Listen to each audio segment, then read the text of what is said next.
ሰላም ጤና ይስጥልኝ። ይህንን የህግ ምክር ሳይሰሙ መኪናም ሆነ የኮንስትራክሽን ማሽነሪ እንዳይገዙ አብራችሁ መቆየው ጠበቃና የህግ አማካሪ ዩሱፍ አከበረኝ ነኝ። ይህ ጠቃሚ የሆነ የህግ ምክር እንዳያመልጣችሁ።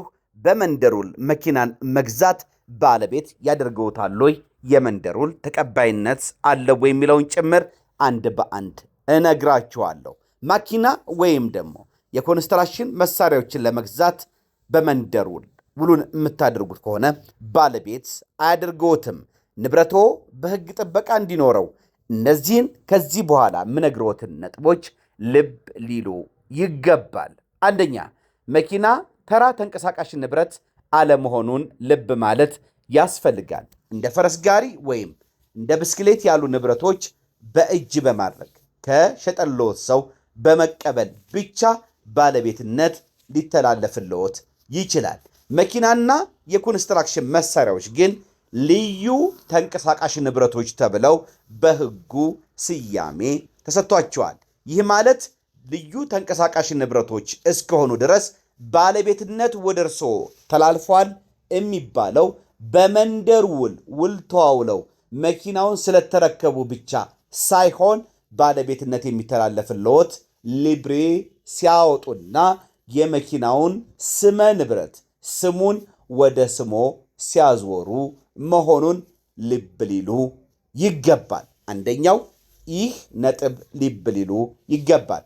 ሌላኛው የስም ዝውውር የ6 ወር ገደብ እንዳለው ማወቅ ያስፈልጋል። በአዋጅ ቁጥር 681 ህዝባር 2002 መሰረት በሽያጭም ሆነ በስጦታ ተሽከርካሪ የተላለፈለት ሰው ማንኛውም ሰው በ6 ወራት ውስጥ ስሙን ወደ ራሱ ማዛወር ይኖርበታል። እንደዚሁም የስጦታም ሆነ የሽያጭ ውሉ ስልጣን ባለው አካል ውል ለማዋዋል ስልጣን ባለው አካል ፊት ቀርቦ ካልተመዘገበ በስተቀር ሌላ ሶስተኛ ወገኖች በዚህ መኪና ላይ ጥያቄ ቢያቀርቡ እነኛን ሶስተኛ ወገኖች መቃወሚያ አይሆንም። ምክንያቱም ለምሳሌ እናንተ አንድን መኪና ከሻጩ ላይ በመንደሩል ገዝታችሁት መኪናውን ተረክባችሁ እየነዳችሁት ወይም ደግሞ የኮንስትራክሽን መሳሪያ ሊሆን ይችላል እየተጠቀማችሁበት እያላችሁ ስሙን ሳታዞሩ ቆይታችሁ በመሃል ይህ ግለሰብ የሌሎች ሰዎች ዕዳ ቢኖርበትና መኪናውን ቢያሳግዱባችሁ ወይም ደግሞ በመኪናው ላይ ሌላ ይገባኛል የሚል ሰው ቢመጣ መኪናውን መረከባችሁንና ከዚህ ከመኪናው ባለቤት ጋር የመንደሩል ማድረጋችሁን መቃወሚያ አድርጋችሁ በእነዚህ ሰዎች ላይ ማቅረብ አትችሉም። መቃወሚያ አድርጋችሁ ማቅረብ የምትችሉት አንደኛ በሚመለከተው አካል ፊት በውልና ማስረጃ ሊሆን ይችላል የተደረገ የሽያጭ ውል ሲኖራችሁ፣ እንደዚሁም ደግሞ ስሙን ወደ ራሳችሁ ካዞራችሁ ንብረትነቱ የናንተ መሆኑን በመከላከያነት ማቅረብ ትችላላችሁ።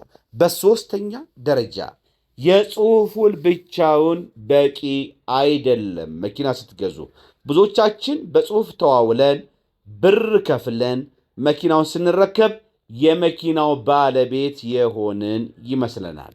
ነገር ግን የስም ዝውውር ወይም ሊብሬ ሳታሰሩ በስማችሁ ሳታወጡ በግዢ ውል ብቻ የንብረት እግድ ማስነሳት አትችሉም። ስለዚህ ይህን ጥንቃቄ ማድረግ ያስፈልጋል። ባለቤትነታችሁ በመኪናው ላይ የሚረጋገጠው በእናንተ ስም አዲስ የባለቤትነት ማረጋገጫ ወይም ሊብሬ ደብተሩን ስታወጡ ብቻ መሆኑን ማወቅ ያስፈልጋል። ሌሎች እንግዲህ ከመኪና በተጨማሪ ልዩ መሳሪያዎች የሚባሉ እንደነ ዶዘር፣ ግሬደር የመሳሰሉ መሳሪያዎችም እንደ መኪና ሁሉ የሽያጭ ውላቸው በጽሑፍ ሆኖ ስልጣን ባለው አካል መረጋገጥና መመዝገብ አለበት። እነዚህን እንደ ዶዘር እንደ ግሬደር በቃል ለመሸጥ በቃል የተደረገ የሽያጭ ስምምነት በሕግ ፊት ዋጋ የለውም። በቃል ተስማምታችሁ ገንዘቡን ብከፍሉም እነዚህን ግሬደርና እንደዚሁም ደግሞ ዶዘር ሌሎች ልዩ መሳሪያዎችን ሕጉ እንደገዛችሁ በመካከላችሁ በሻጭና በገዢ መካከል የሽያጭ ውል እንዳለ አይቆጥረውም ማለት ነው። ሌላው እንደዚህ ከዚህ ከመኪና በተጨማሪ ብስክሌት፣ በሰው ኃይል የሚንቀሳቀሱ ነገሮች በሰው ኃይል የሚንቀሳቀስ እንደ መኪና ወይም እንደ አይቆጠርም፣ ምክንያቱም ሞተር የሌለው ስለሚሆን ማለት ነው።